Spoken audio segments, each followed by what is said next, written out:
When I was little, I used to think that family always had your back. That no matter how bad things got, no matter how many times the world knocked you down, home would be the place where you could just breathe, be yourself. I clung to that idea like a life raft, even when the cracks started to show. My name's Dean. I'm 18 now, but the story really started when I was 14, back when I still believed birthdays were supposed to be a celebration, not a reminder that you don't matter. My family isn't huge. Just me, my mom, my dad, and my sister, Avery. She's 2 years younger than me. But growing up, she always acted older, at least when it came to demanding attention. From the outside, we looked like your average middle-class family. Suburban house, 2 cars in the driveway, family dinners where everyone talked over each other. But underneath, it was all about Avery. Every single thing had to revolve around her. She wasn't some evil villain. Let's get that straight. She cried a lot, sure. Played the victim like it was an Olympic sport. But she wasn't malicious. It was more like she expected the world to orbit her, and somehow everyone just kept letting it happen. Especially my mom. If Avery got a bad grade, it was the teacher's fault. If she threw a tantrum at the grocery store, it was because she was overstimulated. And if I ever dared to want something she didn't have, that was a problem. For everyone. At first, it was little stuff. I'd get a new pair of sneakers. Avery would sulk until Mom bought her a matching pair, even if hers weren't worn out. One time, Dad and I built a model rocket together for a science fair. Avery pouted for a week straight because we didn't include her, even though she had zero interest in rockets.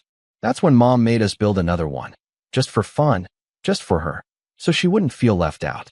I remember watching my dad, exhausted after working all week, gluing fins to a second plastic rocket while Avery danced around in one of my old science fair t-shirts like she was the real engineer. I never really spoke up. I wasn't quiet, but I was careful. Strategic, maybe.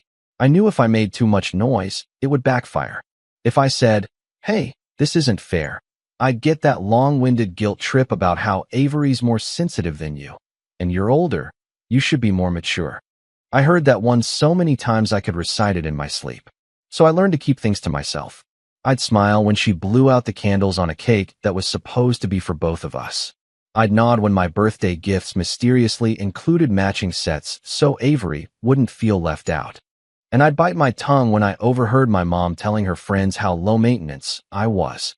Like that was some kind of compliment. But things started to shift when I hit high school. I got into AV club, then theater, and somehow, despite the nerves, I started getting small roles. Freshman year, I landed the lead in the spring play. Nothing fancy, just a local production of You're a Good Man, Charlie Brown, but still, it was mine. I worked hard, memorized lines after school, stayed late with the crew to build sets. I even let Avery read some lines with me when she asked, hoping she'd feel included for once. Opening night, I looked out into the crowd and saw Dad in the second row, beaming. But the seat next to him was empty. And the one next to that. I didn't see Mom. I didn't see Avery. I figured maybe they were late or stuck in traffic. Turns out, Avery had gotten a stomach ache an hour before the show. Nothing major. Just cramps and a headache. But my mom didn't want to leave her alone when she was feeling so vulnerable. So they missed it. I brushed it off. Told myself there would be other plays, other shows. But in the car ride home, Dad leaned over and said, "I know it doesn't feel fair. But you were amazing. I'm proud of you, Dean." That meant something. It really did. But it also confirmed what I already knew. That sometimes, no matter how big your moment is, if Avery's having a bad day, the spotlight gets turned off. The real turning point didn't come until a few months before my 16th birthday. It started innocently enough. My mom was in the kitchen flipping through her planner, asking me casual questions like, "Would you want music at the party or just food? Or should we rent that community center down the street or do it in the backyard?" I was shocked. After years of shared birthdays and cake compromises, it sounded like I was finally getting a real party. My own sweet 16. Not that I wanted anything extravagant. I wasn't that kind of kid. But the idea of a night with my friends, some decent music, maybe a projector playing our favorite movies on the garage wall, it sounded perfect. We started planning it in small doses over the next few weeks. I helped her look at themes. I showed her this cool neon setup I found online, string lights, glow paint, that sort of thing. Even Dad got involved, offering to grill burgers in the backyard. It felt like something was finally just mine. Then, About 3 weeks before the date we'd penciled in, I walked into the living room and found Avery crying. Not quiet sniffles, but full-on ugly sobbing into Mom's shoulder while she hiccuped words like invisible and left out, and nobody even notices me anymore. I didn't know what triggered it, but I stood there frozen until she finally looked up at me with red, puffy eyes and whispered, "You didn't even invite me." I blinked. "What are you talking about? Of course you're invited. It's my birthday." That was the wrong thing to say. Mom looked at me like I'd just kicked a puppy. "Dean, she's trying to open up to you. Don't be so dismissive." I didn't. I started, but Avery was already on her feet, running upstairs like a scene from a soap opera. Her bedroom door slammed, shaking the hallway. The next day, I got home from school and noticed the decorations catalog was gone from the kitchen table. My mom was making dinner like nothing happened, but something felt off. The tension hung heavy. I asked casually, "Hey, did you order the lights? I wanted to show you this playlist idea too." She didn't look up from the stove. "Actually, we're going to have to postpone the party." I froze mid-step. "Postpone? What do you mean?" She sighed, like I was the one being difficult. "It's just not the right time. Avery's been going through a lot. She's feeling very unseen lately, and planning this big party for you. It's just adding to her anxiety." I stared at her, waiting for the punchline, waiting for her to say, "Just kidding, of course we're still doing it." But it never came.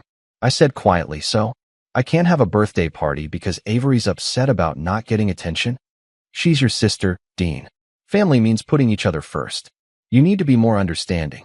I didn't argue. I didn't cry. I just nodded and went up to my room. And that's when I started planning my exit. Not a tantrum, not some dramatic rebellion, just a quiet escape route. A mental blueprint of how to get out, how to break free, how to become someone outside of this house where every good thing got filtered through the lens of Avery's feelings. That was 2 years ago. And last week, Avery saw me on national TV. What happened after that tore our entire family apart. But I'll get to that soon. Because first, I need to tell you what I did next. I didn't mark the date on the calendar or anything, but I remember the moment my brain snapped into that quiet survival mode. I was still 15. I had just lost my sweet 16, not because of budget issues or scheduling conflicts, but because my sister felt invisible. That was the exact word my mom used when she canceled it. Invisible. Like my presence, my joy, my milestones somehow dimmed hers. I wish I could say that was the worst of it, that I took that loss and turned it into motivation. But what actually happened was slower, creepier, like standing in a house where the walls keep closing in an inch at a time, and you convince yourself you're imagining it, until one day you can't breathe. It started with little changes. My mom, who used to at least pretend to listen when I spoke, suddenly developed a habit of cutting me off mid-sentence if Avery had something to say, even if it was just, "I forgot to charge my iPad." I could be telling them about a science competition I qualified for, or an article I got published in the school paper, and she'd turn away mid-sentence like I had disappeared. Dinner became Avery's therapy hour. My accomplishments were side dishes. One night, I was talking about the film club project I'd been editing for weeks. I was 2 sentences in when Avery dropped her fork and sighed dramatically. "I think I might be depressed." Silence. My dad froze mid-chew. My mom dropped her napkin. The next hour turned into an impromptu mental health intervention, and my entire evening, something I'd been excited to share, got erased like it had never happened. Now, I want to make this clear. I care about mental health. I do. I've got friends who've struggled deeply, and I know it's not something to be taken lightly. But with Avery, it always came in waves. Always right when someone else was getting attention. It didn't feel like suffering. It felt like sabotage dressed in vulnerability. And my parents lapped it up every time. I started spending more time at the library, more time editing projects at school, doing mock editions, applying to scholarships without telling anyone.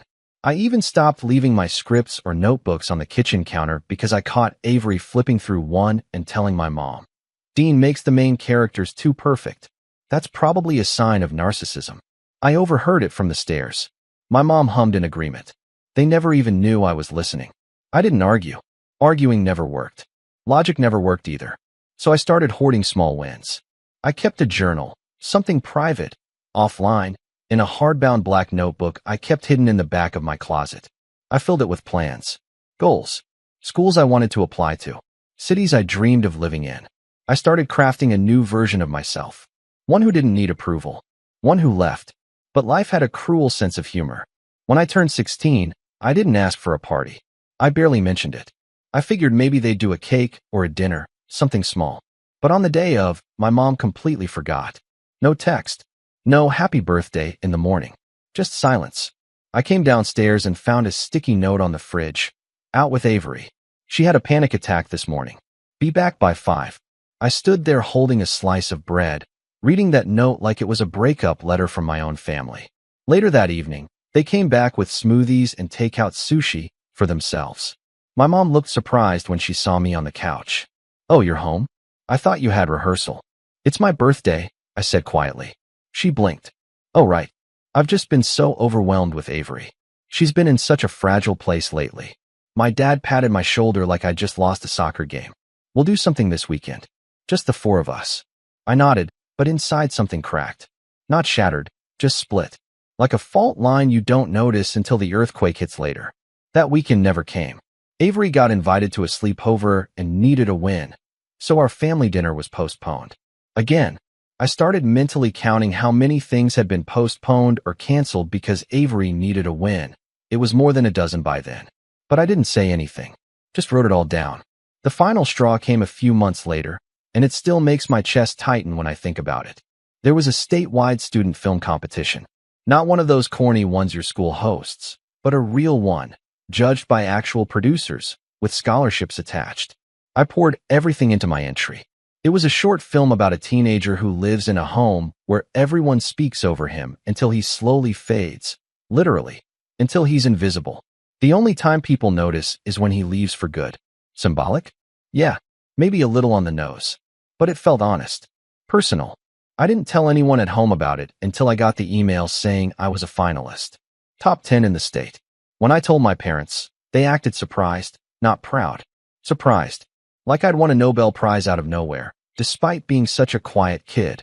Then my mom asked, "Do they allow guests at the screening?" "Yeah," I said. "They gave me 4 tickets." "Perfect," she smiled. "We'll all go." I was hesitant, but part of me thought, maybe this would be different. Maybe they'd see me, finally see me, not as the background brother, but as a person with something to say. The night of the screening came. I wore my one good blazer. My dad drove. Avery was quiet in the back seat.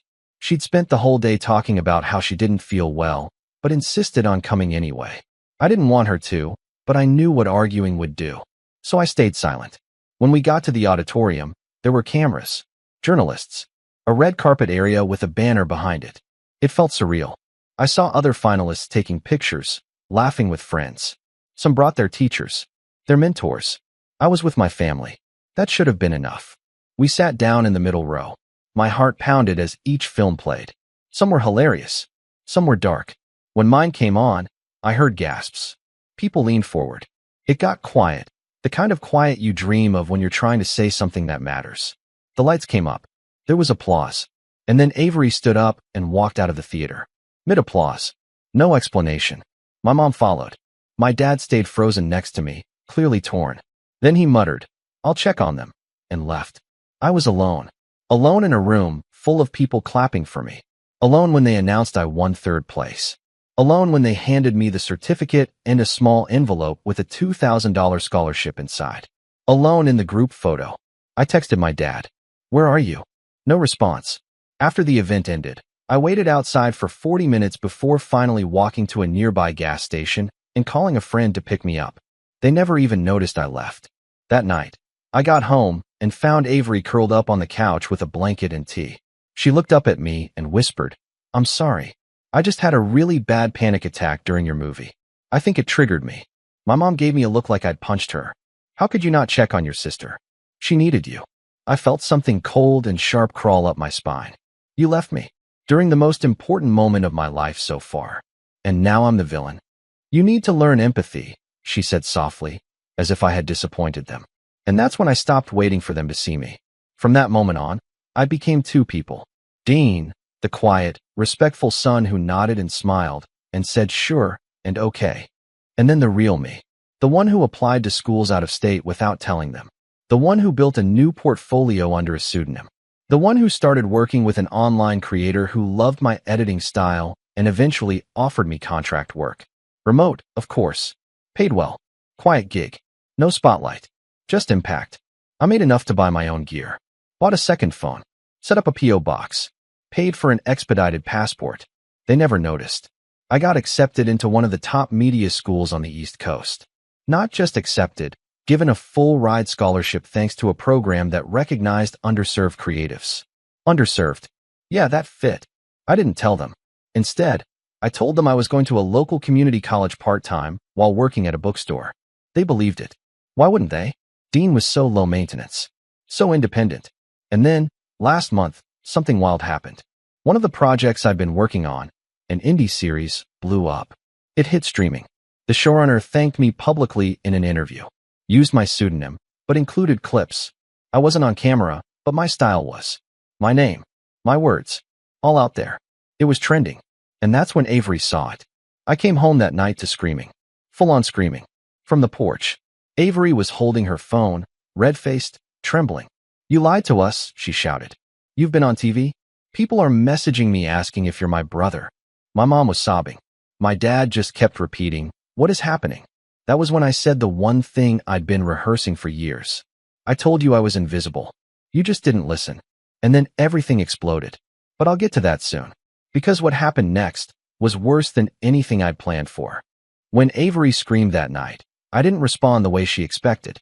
She was used to me backing down, apologizing, smoothing things over, shrinking myself to make her more comfortable. But I didn't flinch. I just stood there, calm and quiet, like someone watching a storm roll through from behind a locked door. I think that's what unsettled her the most. Not the fact that I had been on TV or that I'd hidden things from them. It was the realization that I didn't need her approval.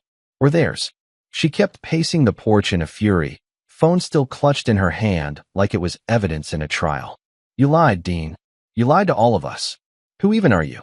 You had this whole secret life, and you didn't think we deserved to know? You deserved to know when you started caring," I said, voice low but steady. "But you never asked." That made my mom cry harder. "How can you say that to your own family?" I turned to her. "You canceled my 16th birthday because Avery felt overlooked. You left me alone the night I won a scholarship. You've made every accomplishment I've ever had feel like a threat to her self-esteem." So yeah, I stopped sharing. Because it didn't feel like family anymore. My dad tried to step in. "Look, I get it. I know things haven't always been fair." I cut him off, not angrily, just finally. "No, Dad. Things haven't ever been fair. You just didn't want to see it." That shut him up. After that, I went upstairs. I didn't slam the door. Didn't pack a bag. I just sat down on the edge of my bed and stared at my desk. The same desk I'd used to plan my quiet escape. The same one I wrote scripts at. Sent out film edits. Took meetings while pretending to be doing homework. I heard the muffled arguing downstairs for hours. My name, over and over. Accusations and guilt trips and dramatic sniffles. Eventually, the house went quiet. No one came to my room. No one knocked. The next morning, I came down to find Avery gone. My mom sat at the kitchen table, red-eyed and pale. She looked up at me like I was a stranger. "I don't understand how we got here," she whispered. I didn't respond. Because I did understand. And I was tired of explaining it to people who never listened. I walked out the door and didn't come back that night. I stayed with a friend. Slept on a couch. Ate cereal for dinner. And weirdly, I felt free. Not happy exactly, but weightless. Like I'd been carrying a backpack full of bricks for years, and someone had finally cut the straps. But freedom doesn't fix everything. Over the next few weeks, things got messy.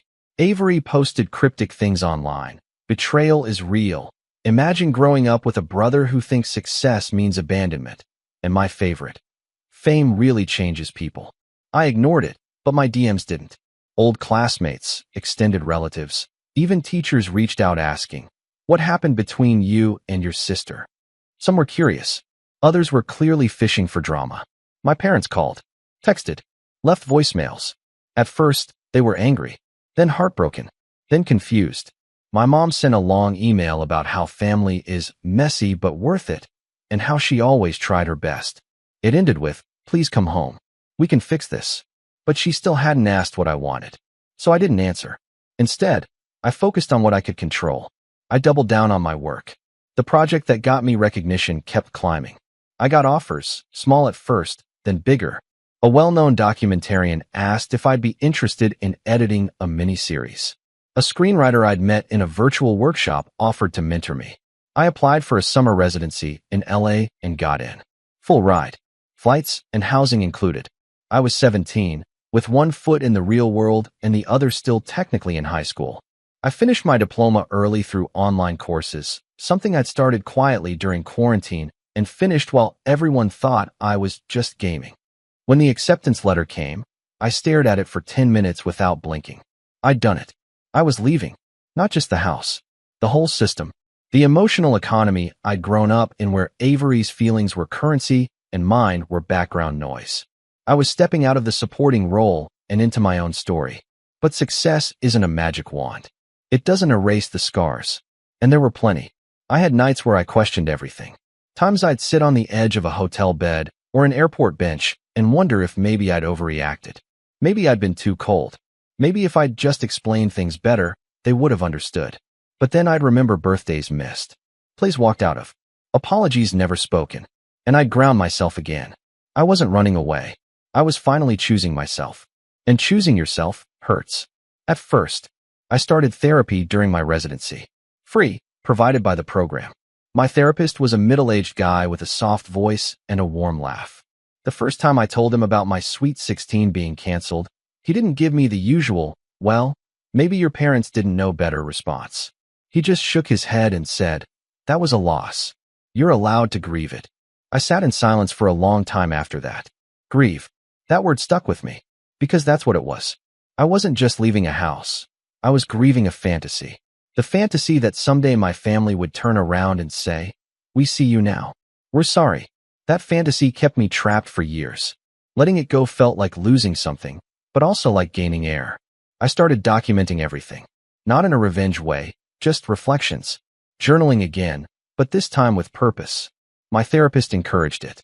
So I wrote about the little moments. The unfairness. The confusion. But also the quiet victories. The first time I paid rent with money I earned doing something I loved. The first time someone in the industry called me brilliant and meant it. The first time I went to a film festival and someone recognized my work. That summer, I lived in a tiny dorm in LA with 3 other creatives, all older than me. I was the youngest by far, but no one treated me like a kid.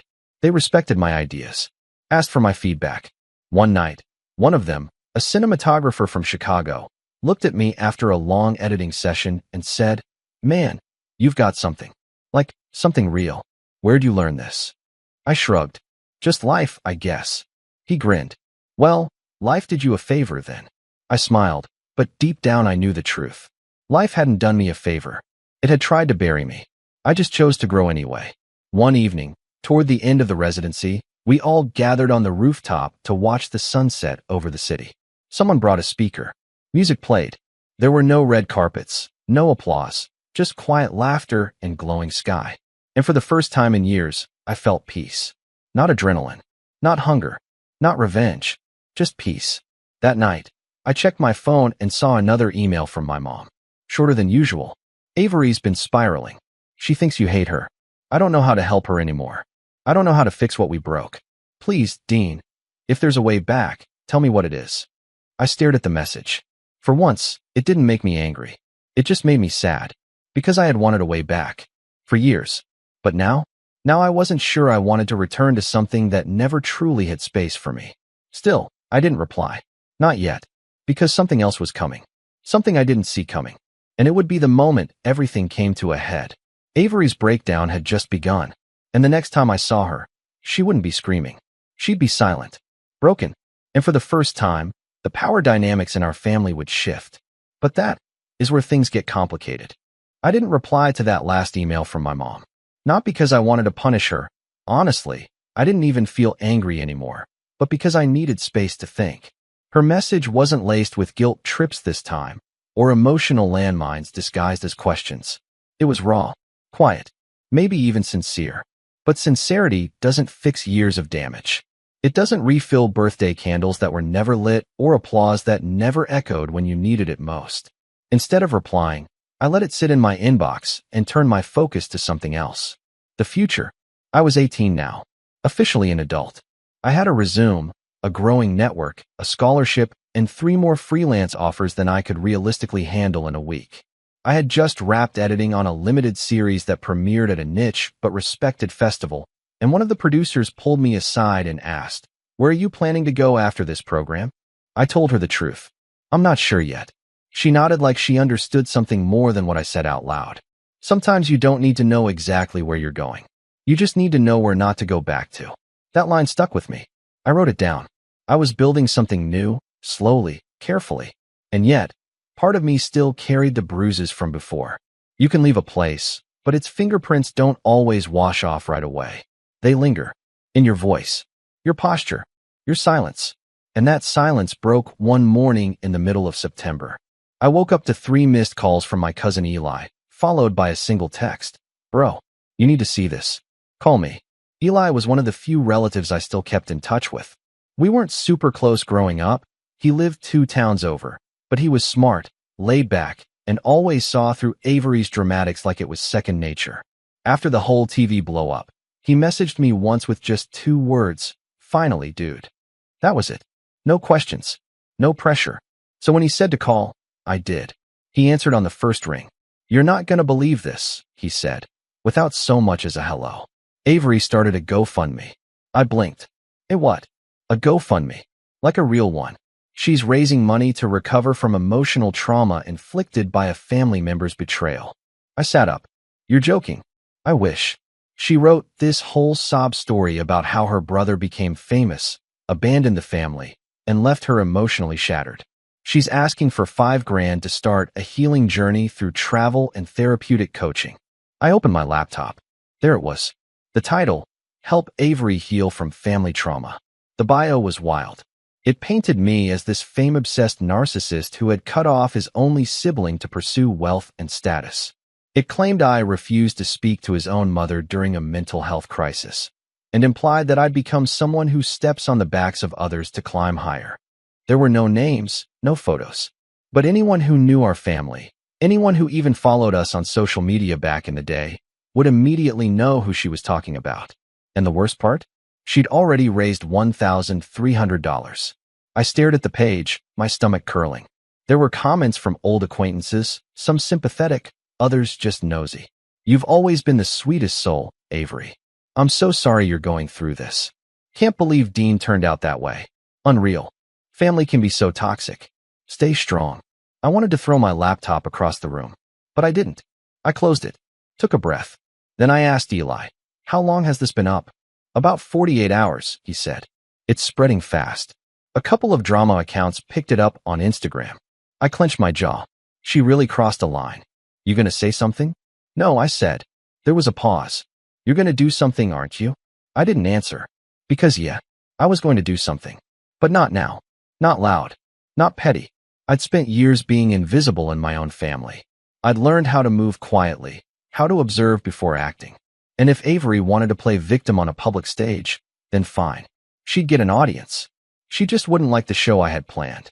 That night, I started writing. Not a revenge plot, not exactly, but something that had been brewing for months. I had a folder of essays and reflections, scenes from my life, unfiltered and real. I turned them into a script. A short-form docuseries. 3 episodes, 10 minutes each. About growing up in a household where one person's emotions ruled the ecosystem. About being the easy child, the one who didn't complain, and how that role becomes a prison. About invisible abuse. Emotional neglect. Favoritism that doesn't look like abuse until you're on the other side of it. I didn't name anyone. I didn't need to. The truth, when told honestly, doesn't require pointing fingers. I pitched it to a producer I'd worked with on a past project. She read the script in 2 days and called me with a voice full of excitement. "This is it," she said. "This is what people need to hear right now." We moved fast, casting voiceover talent, gathering footage, animating metaphors. One scene showed a birthday cake slowly sliding off a table while everyone chased balloons held by a crying child in the corner. Another showed a gold trophy slowly being buried under a pile of participation ribbons. It was subtle. It was raw. It was mine. And while we were working on that, Avery kept going. She posted Instagram stories about how some people will literally become famous just to hurt you. She started a private Discord for her healing community, where she told curated stories about my alleged cruelty. At one point, she even made merch, "Choose peace, not pressure." A quote she claimed came from her therapist, but had actually been something I once wrote in my journal when I was 16. Eli sent me screenshots weekly. I told him not to engage. Let her run it dry, I said. She's building her own collapse. But I wasn't just sitting back. I started making quiet moves. First, I sent an anonymous tip to GoFundMe's support team with screenshots from group chats Avery had posted in, bragging that she'd used the money for a trip to Bali, not therapy. Her fundraiser was flagged for review within 72 hours. Then, I reached out to a few mutual acquaintances, people who had been sucked into Avery's version of the story. I didn't defend myself. I just shared a link to the first episode of my upcoming series and said, "This is my side. Watch if you want." I didn't promote it heavily. No hashtags. No drama bait. Just the truth. And it worked. When the first episode dropped, the comments were cautious at first, people unsure of what they were seeing. Then came the flood. I grew up the same way, always told to be the strong one. It's suffocating. This hit so hard. The scene with the cake? That was my childhood. People don't realize how dangerous emotional favoritism is. Thank you for this. It wasn't about Avery anymore. It was about every invisible kid who grew up thinking being low maintenance was a virtue. And the more people resonated with it, the more Avery unraveled. She posted a 20-minute IG Live full of vague references and veiled accusations. "They say I was the favorite," she sobbed. "But do you know what it's like to constantly be watched? To have your emotions monitored like a time bomb? I was the one who felt everything, and no one protected me from that." People sympathized, but others started questioning her. In the comments, "Wait, isn't this the girl who made the GoFundMe? This feels performative. I think she's missing the point of the docuseries." And finally, "Avery, are you okay? I wasn't trying to hurt her. Truly, I just wanted to tell my story." But something had shifted. People weren't buying the narrative she built. And for the first time in her life, Avery couldn't control the emotional weather of the room. She was losing her grip. And I wasn't even in the room. I was preparing for something bigger. The final episode. The one where I wouldn't just talk about the past. I'd talk about what it means to reclaim your story. To find your voice after years of silence. To forgive, not for others, but for yourself.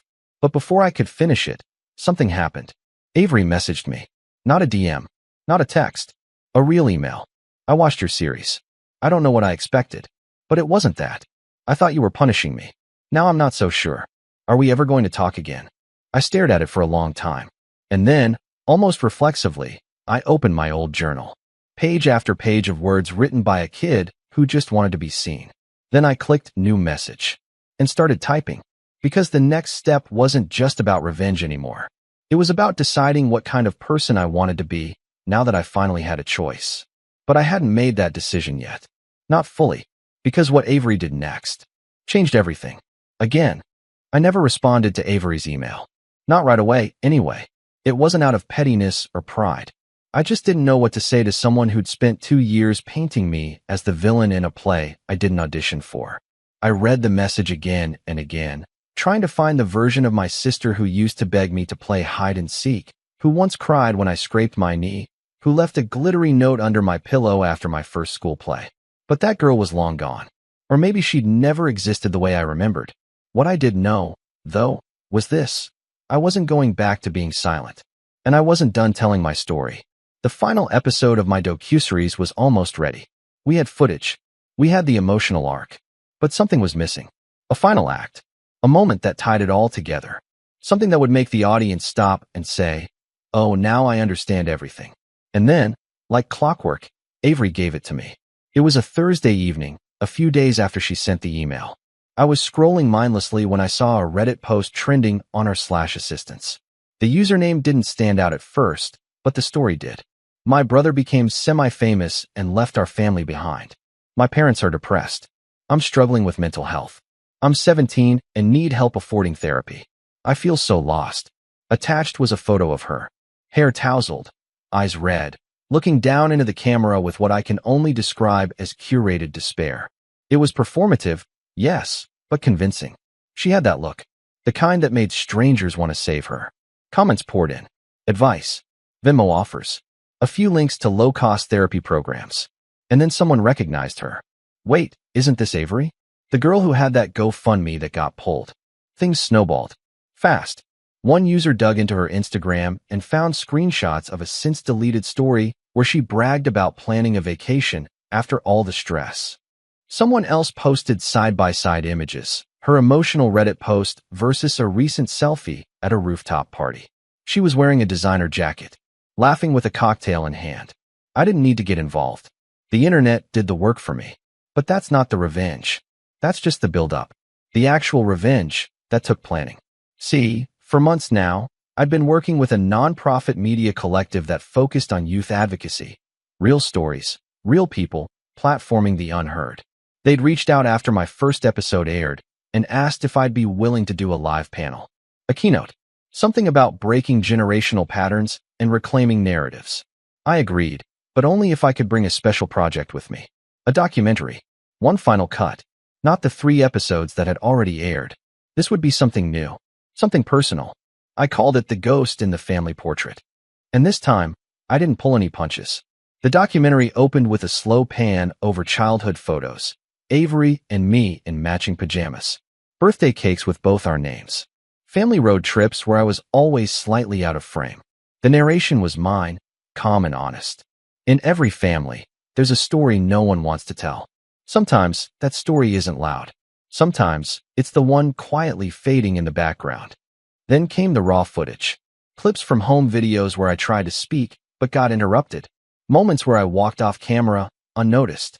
Audio overlays of my parents praising Avery's sensitivity, her emotional intelligence, her need for more. I included the cancellation of my 16th birthday, the film competition, the night they left me alone. And finally, the GoFundMe, screenshots, receipts, the Reddit post, all presented factually, without commentary. I didn't name names. I didn't need to. The audience connected the dots. But what made the documentary cut deep wasn't the facts. It was the quiet moments in between, the long pause after a sentence, the distant look in my eyes as I spoke, the notebook with curled pages and fading ink. I ended it with a monologue, one I'd written in a fever dream at 3 a.m., after rereading Avery's message 100 times. Forgiveness is a luxury, and sometimes the people who hurt you expect it as payment for your silence. But I'm not silent anymore. I spent years waiting to be seen, and now that I finally am, I refuse to shrink back into the shadows. We premiered the film at the Media Summit in Brooklyn. The room was packed, mostly young creatives, industry reps, a few journalists. When the final frame faded and the lights came up, the room was still. No applause, just stunned silence. Then, a single clap. Then another. Then the room erupted. People stood. Not for me, but for the story. Afterward, a reporter from a major digital outlet pulled me aside. "This isn't just a documentary," she said. "It's a blueprint." I smiled. It's survival.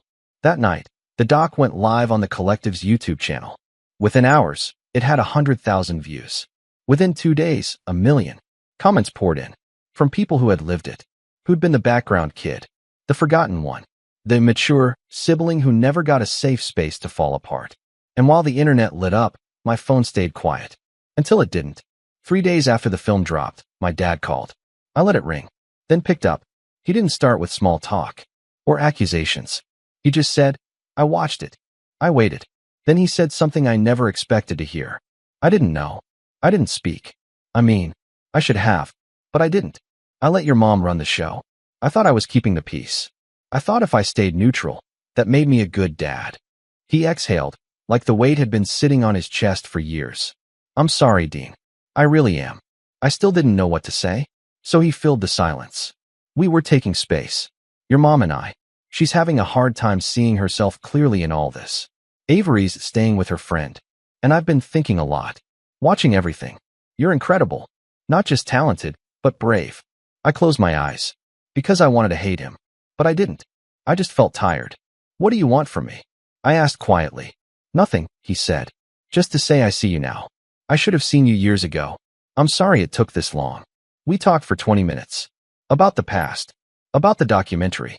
About what it means to show up late, but still show up. And when we hung up, I didn't cry. I just breathed.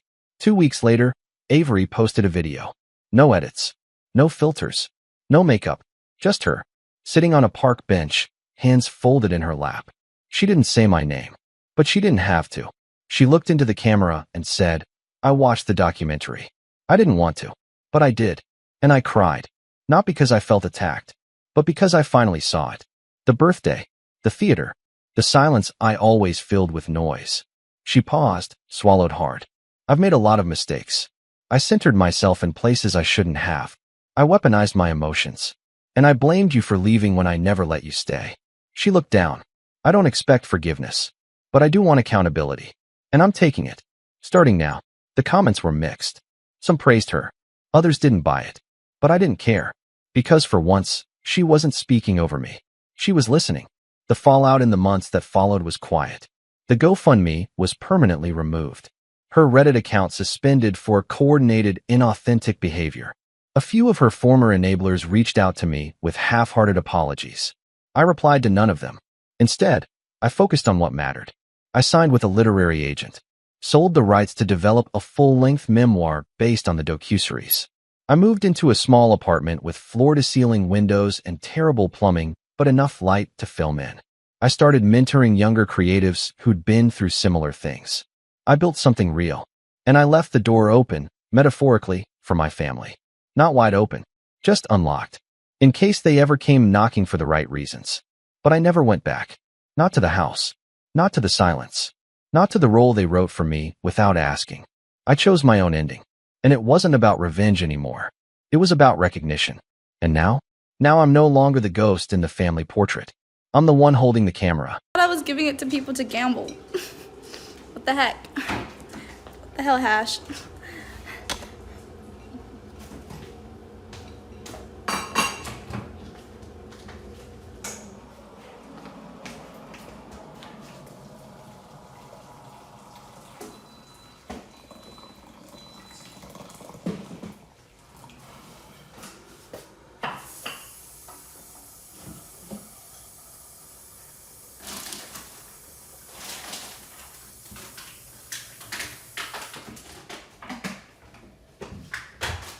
I'm just gonna leave the rice with the hot water because it's not coming out.